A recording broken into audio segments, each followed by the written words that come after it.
Hello, anybody who is watching this. I would say everybody, but I'm a pretty unknown channel. That doesn't bother me too much. Whatever. Today, I'm going to be talking about the top 15 things I would like to see in Legendary's Godzilla sequels.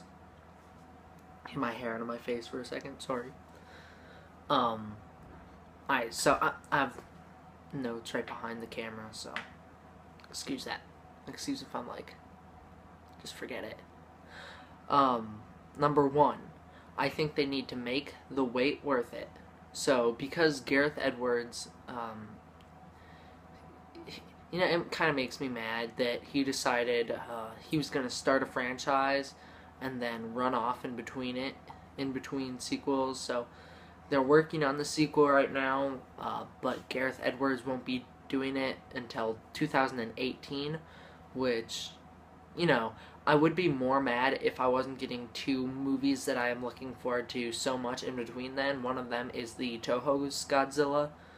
So we have that to look forward to. That's going to be next year, 2016. And then 2017, we have Skull Island. I don't know too much about that one. I know it stars Loki. So that should be good. I like that actor. I don't know his name, so don't beat me up. Yeah, that should be good. So it doesn't make me too mad that we're not getting this Godzilla movie right away. I could use it sooner, but we're still getting Godzilla in our life next year. I'm gonna take a drink. Don't make fun of the pink cup. Alright, so they need to make the wait worth it, because we're having a 4-year break in between Godzilla 2014 and Godzilla 2, which is 2018. And 4 years is almost 5 years. I don't know if you knew that. It's just 1 year difference for those of you who have advanced math skills and all. But yeah, so it's almost a 5-year wait. So it's practically half as long as the wait we had to take from Final Wars to 2014. Sorry, there's workers on my roof and it just sounded like one of them fell or something. I don't know. It was just a thud on the ceiling. So because we are having such a long wait, or a 4-year wait, yeah, he's on the roof right now. Sorry, I can just feel it. It's weird. Because we're having a 4-year wait, which is almost a 5-year wait, which is not good. Because, like I said, that is half as long as we had to wait before, and I did not enjoy the wait before. I got all hyped up because I thought the Godzilla movie was going to come out in 2012, and then when it was pushed back, I was pretty bummed, and then I kind of forgot about it for a long time until the teaser trailer was leaked last year, which got me all excited again. Anyways, so like I said, they need to make the wait worth it by making an awesome movie. And the things I think they should do in order for it to be an awesome movie is to keep it realistic. That's my number 2 thing. Is they set out on this realistic world for Godzilla that they want him to be living in. So this is going to be a more realistic continuity than we've gotten before, and we've already seen that demonstrated in the 2014 movie. And I like that, That way people can't make fun of it and say Godzilla is super fake and super stupid and I'm going to sneeze. Because, no, it's not. They gave Godzilla... I don't like Godzilla's origin, the new one that they gave him of that nuclear time that existed long before man or whatever. I think it's stupid. But we got it, so we have to live with it. So that being said, I think they need to keep it realistic, but not too realistic. It's giant monsters, so how are you going to keep it all that realistic? You're not. That's also going to come into play later when I talk about Mothra and King Ghidorah, which Legendary Studios has announced will be in the new Godzilla movie. Number 3, I think they need to continue the storyline with Dr. Serizawa and Monarch. We need familiar faces, and I don't think Ford Brody, Aaron Taylor Johnson, has all that much to offer anymore. because his character's kind of completed his goal. You know, he's back with his family, they're safe, everything's okay. We don't need him again. I mean, I like the actor. I thought he was great in Avengers, and I thought Elizabeth Olsen was great in Avengers, but we can put them aside. We don't need them anymore. And besides, it would kind of be like, why would you do it?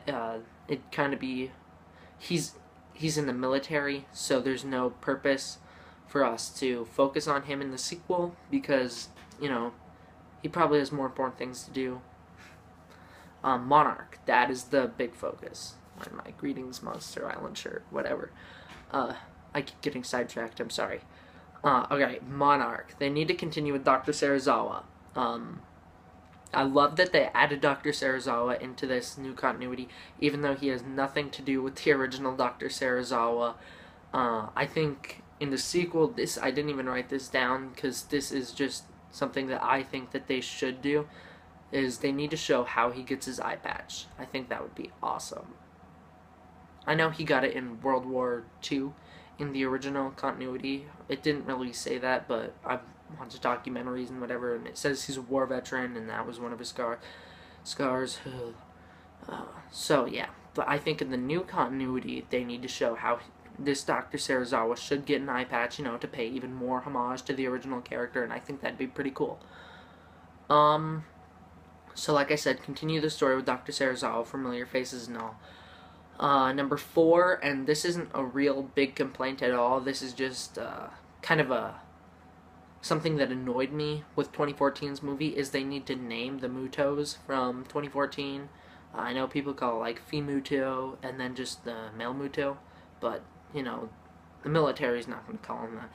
Because Muto is a military acronym, massive unidentified terrestrial organism, but they need to change that because we gave Godzilla a name, or Gojira, as Dr. Serizawa calls him, even though no one else seems to call him that in the movie, which is weird, because that is the name that Serizawa gave to him, or Serizawa didn't give it to him, but Serizawa says in the conference room with Ford Brody, and yeah, Ford Brody, sorry, I got confused. And they never continued calling him Gojira, which is weird. It kind of just seems like they said it just to be like, oh, this is what the original Japanese one was called, hope you enjoyed that, and then moved on.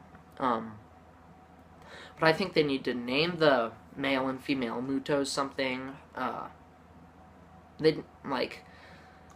don't know, I don't have any suggestions, they just need to give them a name, because Muto is a military acronym, and, sorry, voice crack. It's been confirmed that Ghidorah, Mothra, and Rodan are going to be in the sequels, so, or at least a sequel. So if they give them a name, and they give Godzilla a name, why wouldn't they give the Mutos a name? It's just something I find wrong with the movie. Number 5, they need to show public reactions to what is going on, because that could be really interesting, like, have news reports. On the Blu-ray for Godzilla 2014, we actually get, like, a web conspiracy page talking about Godzilla and Dr. Serizawa and Monarch and all that stuff. I think if they'd continue with stuff like that, make there be, like, public rage, I don't know, make there be, like, not riots, protests and all about why wasn't the government telling us this, why were they covering up, this is wrong. You know, a lot of stuff. Like, we see protests all the time today. You know what I'm talking about. We see that all the time. Need a drink of water. And so, sorry. And so I think we need more public reaction. Like, that could be a really interesting thing they do. I actually have not seen Godzilla in 1984 or 5, either version of it. That's the one Godzilla movie I haven't seen and don't own, which actually makes me really mad. There's not very many places I can find that. But I hear that movie handles the public reaction really well, and from the reviews I've seen done by people like James Rolfe, who did a really short review for all of the Godzilla movies, computer shut off, and Zazubaar. I don't know if any of you have heard of him, but he's pretty good at the reviews. He did a pretty in-depth analysis of that. It was good, you know. Alright, so public reactions. Number 6, they need to establish Godzilla as the bad guy. Now, I know we've already, in this continuity, said Godzilla is the good guy. He's the defender of the, the food he's the defender of nature. He is the warrior. He keeps things in check. There he is back there. He is, like, the alpha predator, that's what they said. He's nature's order. That's what Dr. Serizawa says. He's the power to restore balance. But I don't think that was the case in that movie, even though that's what they said it was. I think if you actually look more in depth into it, I know GORIZARD has said so in his reviews for the movie, that maybe Godzilla wasn't doing it, and maybe he was doing that out of revenge, because at the beginning we're led to believe that the Mutos played a big role in killing off Godzilla's species, making him the last of his kind, which is another thing I have a problem with, is we don't know if Godzilla is actually the last of his kind or not. That's just what we're told. But, he burrowed under the sea, so there could be tons of Godzillas burrowed under the sea that we just don't know about yet. But anyways, that's not even something I wrote down. Establish Godzilla as a bad guy. Alright, so Godzilla can be the hero, but he has to be like an anti-hero, because I don't like... I like the show of Godzilla's, and I like what they did with him in the 2014 movie, but I think that if they say that Godzilla was doing that out of revenge, trying to get revenge on the Mutos for killing his family, I think that'd be, I think that'd be a good addition to Godzilla's character development. Sorry, I had to yawn. Showing that he, it's good for his character development, because it shows he has feelings, and it shows he's more than just this force of nature, this power to restore balance. It shows that he is a living, feeling creature. That could be a good addition to the movie, or to his character development. Making him the bad guy, I don't know if you necessarily have to make him the bad guy, but I think you have to show that he is destructive. Like in the Gamera trilogy, the Heisei Gamera trilogy, Gamera is a destructive force. He destroys people when trying to save lives, He doesn't necessarily save people. He saves children, but he's not necessarily for humankind, and that's played upon in Gamera 2 and 3, when they talk about how, what if one day we become Gamera's biggest enemy for destroying the world, because he defends the world, not the people in it. That's kind of the thing they were going off. I think if they did that with Godzilla, Godzilla defends the world. Like, it's his world, it's his food chain. He needs to save it. Kind of like what they did in Ghidorah, the three-headed monster. Godzilla does not have to defend humans, like kind of we see him doing this, hey, savior of our city at the end of the 2014 film. I don't know if that was necessarily even the case, because Godzilla was more of just trying to kill the Mutos off, restoring balance to his food chain, or not even his food chain, just to restoring balance to nature. So one thing that I thought would be interesting is if they continued with Godzilla's radioactive needs. Like, this is one of the things I wrote down, I can't find it though. Is they have already established that Godzilla feeds off nuclear radiation. It's number 14 on my list. Tie in some nuclear allegory. Don't give up on the fact that Godzilla needs radiation to survive. That was my number 14. And it goes along with my number 6, which is establish Godzilla as the bad guy.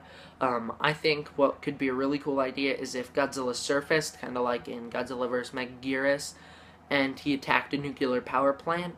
And I feel like if they did that, that way he could get nuclear energy to keep going, because maybe the radiation at the Earth's core isn't as strong anymore. Ever since he woke up, it's not doing the job anymore. So maybe he needs to start coming on land and destroying nuclear factories and all of that good stuff, just to give us some Godzilla destruction scenes where he is the bad guy, which establishes him as the anti-hero and not the superhero we saw in the later Showa films.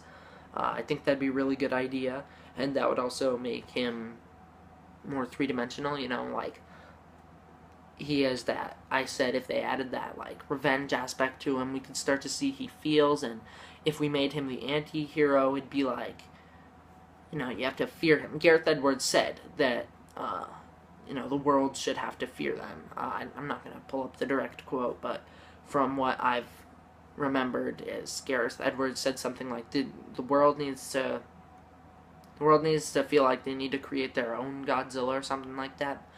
I think the only way to truly do that is to establish Godzilla as a bad guy, or at least as a destroyer. Alright, now getting into the new monsters that they have said they will be adding in, such as Rodan, which is in, I shouldn't say new monsters, I should say the classic monsters, is, I think they should link Rodan's origins to Godzilla's origins. Godzilla is this, we know he came from this time more nuclear, he came from the time when the world was more radioactive and all. I think if you, kept in Rodan to that, it'd be really good because, in Ghidorah the Three-Headed Monster, and I keep comparing this to that movie because if the Godzilla 2, the legendary sequel, has Ghidorah, Mothra, Godzilla, and Rodan, then it's pretty much just a remake, which I think they should not do. I'll get into that later, but if they do that, it would be sort of like a remake. A little bit, not really, depending on how they do the story. But Rodan and Godzilla and Ghidorah competed for, you know what I mean, they competed for territory. That's what they were fighting about in the beginning, before Mothra convinced them to fight Ghidorah. They were trying to convince Godzilla, or before she tried to convince Godzilla, Godzilla and Rodan were fighting over territory, who was going to be the top dog, and all that. Alright, I think, I really don't like Mothra in GMK because they didn't keep her origins all that mystical. She was a guardian monster, but I think that whole Infant Island thing that every other continuity has done with Mothra is way better.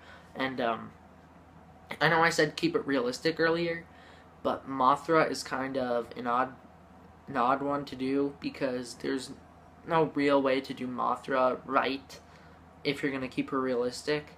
So I think they need to add at least some sort of mystical element to her, but maybe they should keep it vague. That way it's not like in your face, this is at all realistic and all that.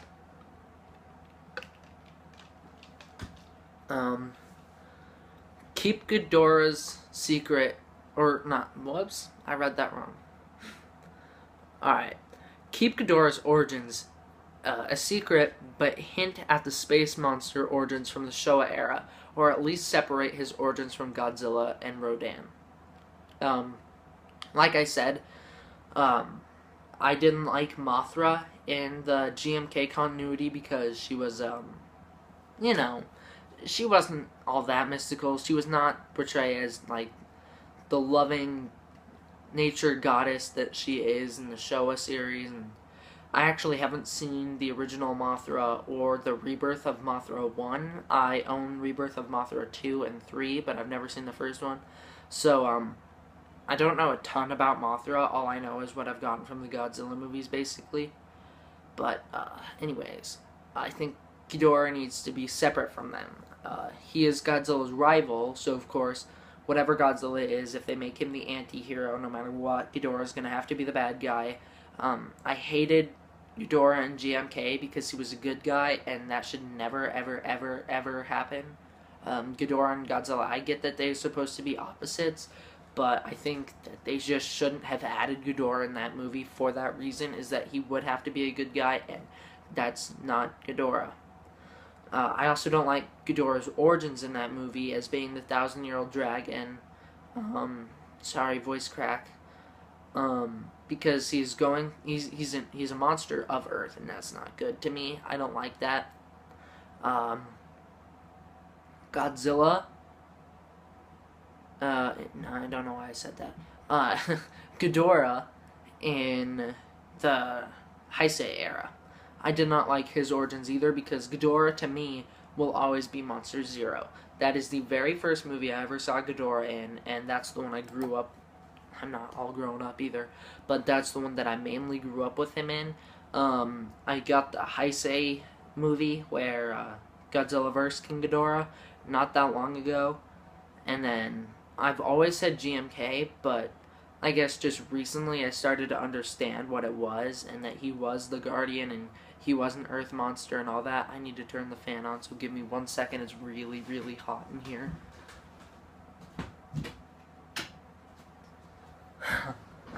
Alright, so, like I said, Ghidorah should. I don't think he should be an Earth monster, because even in the Heisei era, I did not like that, because, like I said, Ghidorah will always be Monster Zero. Ghidorah was one of the more recent Godzilla movies that I've seen, and if you can hear the fan, forget it. Ghidorah was one of the more recent Godzilla movies that I bought, but because it was in the Showa era, and because it was the movie right before Monster Zero, which was the one I'm really familiar with, I forgave it. Like, whatever. I didn't. Why did I say I forgave it? Sorry, I'm just all over the place. I didn't forgive it. I loved it. I loved the fact that he was a space monster and that he destroyed planets, and I don't think they could necessarily do the planet destroying thing for Ghidorah, because, you know, they're trying to make it realistic, and there's still, all the planets are still there and all, whatever, you know. So they need to keep Ghidorah's origin. I think if they were to do it a space monster, they would have to do it, like, really vague, not just throw him in your face and then go, oh, he's from space. Like, maybe, I don't know, maybe there would be some way he comes down from space and starts attacking Earth. And maybe someone, I don't know, maybe the beginning of the movie is they're tracking this meteorite on a satellite, right? Like in Final Wars. And then when it gets to Earth, it's actually Ghidorah, and then Earth's monsters have to come to defend. I think they need to keep Mothra the good guy. Mothra needs to be that guardian. This is number 10. Mothra needs to be the good guy, the loving goddess, and all that. And, you know, it's going to be hard for them to recreate Mothra and have it work, but they can do it. Ghidorah needs to stay the bad guy no matter what. He needs to be opposite Godzilla, which I know I said Godzilla needs to be the bad guy, but Godzilla, like I said, Godzilla should be more of an anti-hero. He should still destroy things. Gamera destroyed things in the Heisei trilogy, and he was still the good guy. Rodan needs to be the same as Godzilla. So what I mean by that is, if Godzilla's an anti-hero, Rodan needs to be an anti-hero. And they can come into conflict with each other because of territorial stuff and the fact that their origins should be linked. Number 11, they need to introduce the monsters slowly. I don't think they should remake Ghidorah. I don't even think that they should add all 3 monsters maybe in the same movie, because then it could get a little packed, you know? Like Spider-Man 2, The Amazing Spider-Man 2, was not all that good at all because it was really packed with ideas and didn't pay off. Godzilla 2, I don't think they should just slam all the monsters in your face and say, oh my god, and then give their origins and then have Godzilla show up, because then the story becomes less about Godzilla and more about establishing these monsters. Ghidorah did not have that problem because the only monster being established in that movie was Ghidorah. Mothra had her own movie before. Sorry if you saw that. Mothra had her own movie before, and so did Rodan. And so did Godzilla, even. Godzilla had Gojira, Mothra had Mothra, Rodan had Rodan. Ghidorah was Ghidorah was the only new monster in that movie. But because they're introducing all these 3 monsters to this continuity, they're gonna have to do it slower, and you know, that could wind up having a Peter Jackson length movie, which, sorry to say, Peter Jackson, nobody wants. Or that could wind up to having a really packed movie that doesn't really explain a lot and is just in your face. They need to have proper build-up. One thing that the Godzilla 2014 movie did, it had great build-up. That whole first act of Ford and Joe going into the quarantine zone and finding out the Muto was and all that, that was really, really good. I think they need to have proper build-up in the sequel, much like that. So, I don't know how exactly they do that, but maybe have, like, I don't know, they just, maybe there's, like, these rumors of these monsters going around. I don't know, Monarch knows, and they're freaking out because these monsters are going to destroy everything. Godzilla shows up, and then people start to freak out and wonder why, and then these other monsters. I don't know. No, I'm just guessing. I'm trying to find some way of how they could do that. They need to. This is number 13. This one is probably most important out of any of them. Give Godzilla more screen time. Godzilla only got roughly 8 minutes or so of screen time in the 2014 movie, which is around the same amount of screen time as he got in Ghidorah the Three-Headed Monster, actually. But I don't think that would work. People did not like that, and it focused too much on the other monsters and not enough on Godzilla. So I think if they focus more on Godzilla and less on the other monsters, but at the same time introducing the other monsters and building them up and all that good stuff, it could be really good. I already did number 14, which is tying in some nuclear allegory. I think Godzilla should have to attack power plants, nuclear power plants, to get radiation from them. Kind of like how in the original Gamera movie he had to attack places to get fire, that way he could eat. That's kind of the same thing I think Godzilla needs to be doing in this movie. And number 15, this one's pretty important too. They don't kill off any monsters. If you're gonna introduce lesser known monsters or ones that people don't care about, you can kill them off. But keep around Mothra, Ghidorah, Rodan, and Godzilla. They're obviously not going to kill off Godzilla. So keep around Mothra, Ghidorah, and Rodan. Because these ones are going to be, they could be key players in the next movies. Who knows?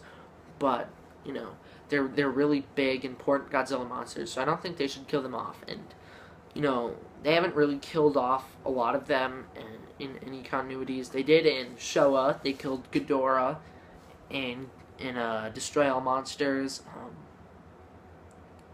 Of course, they killed off Godzilla and Gojira, but that doesn't count. That was a different Godzilla. They didn't kill off Rodan. They didn't kill off well, they killed off Mothra, but Mothra always had a larva. So if they are going to kill off Mothra in the new movie, make sure she has a larva that we can fall back on. Heisei, they killed Ghidorah. They killed Godzilla.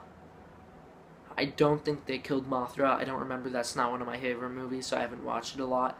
And they killed off Rodan. Don't do that, because then they weren't able to reuse them. And if you want to reuse them in the third Godzilla, because this will be a trilogy, don't kill them off.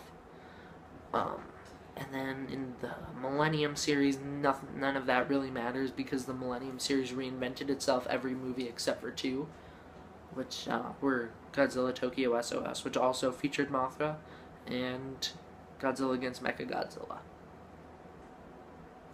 That's it. So that's my top 15 things. There's only one other thing I'd like to say which wasn't on the list, and you know, I'm not going to add that in the title. I'm not going to say top 16 because I had to think of a whole bunch of stuff after I got past 10, because then I wanted top 15 because 15 is a nice round number. Anyways, they need to make Godzilla stronger. In the 2014 movie, Godzilla gets his butt kicked. There's no denying it. The Mutos win, and unless Ford Brody had blown up the Mutos' nest, the Mutos would have killed Godzilla, and that's all there is to it. Godzilla would be dead, and the Mutos would take over the world, and everything would be over. But luckily for the convenience of Ford Brody blowing up the nest, when he did, the Mutos were distracted and left Godzilla behind, and that's how he's still around, and that's how he still killed them, even though the Mutos still probably would have won had the female Muto not been separated from the male Muto trying to attack the people on the dock and get the nuke back. That's the only reason Godzilla was able to take the upper hand on the male Muto. That's the only reason he was able to sneak up on the female Muto, is because she was distracted. So if they make Godzilla strong, and Godzilla even passes out at the end of the movie and gets crushed by a building, so these are two things that when he gets crushed by the building, like, that's understandable. He's going to be knocked down for a bit. But at the end of the movie, he kind of just collapses out of tiredness and exhaustion and the fact that he just got his butt kicked. So they need to change that. Like, I get that this is supposed to be realistic, Godzilla's supposed to show pain, but he is the king of the monsters. If he's going up against Ghidorah, who is a stronger opponent than him, he's going to need a way to beat him. And I think that way to beat him is to, you know, establish him as stronger than stronger than he was in the last movie. Maybe they do that by saying he was weak in the last movie because he didn't have as much radiation, and that's why he needs to attack the power plant. I know I keep coming back to that, but I think that's a good idea, and I think they should go with that. So, that's my video. I know it got 30 minutes, which is actually pretty long for one of my videos. This is on my channel, D-Man1954, which is my Godzilla channel. That's why it says 1954. If you go and check out my other channel, the videos are not this long. And I'd also like to give a quick thanks to Toho, because they found some of my Godzilla videos that I posted, and they didn't take them down. I posted clips from Godzilla movies, and Toho actually found them, and instead of taking them down and being mean about it, they actually just decided that they said, you can keep them up as long as we're going to be able to profit off you. So then they started sticking ads on my videos, and that doesn't bother me at all. So, thank you all. D-Man out.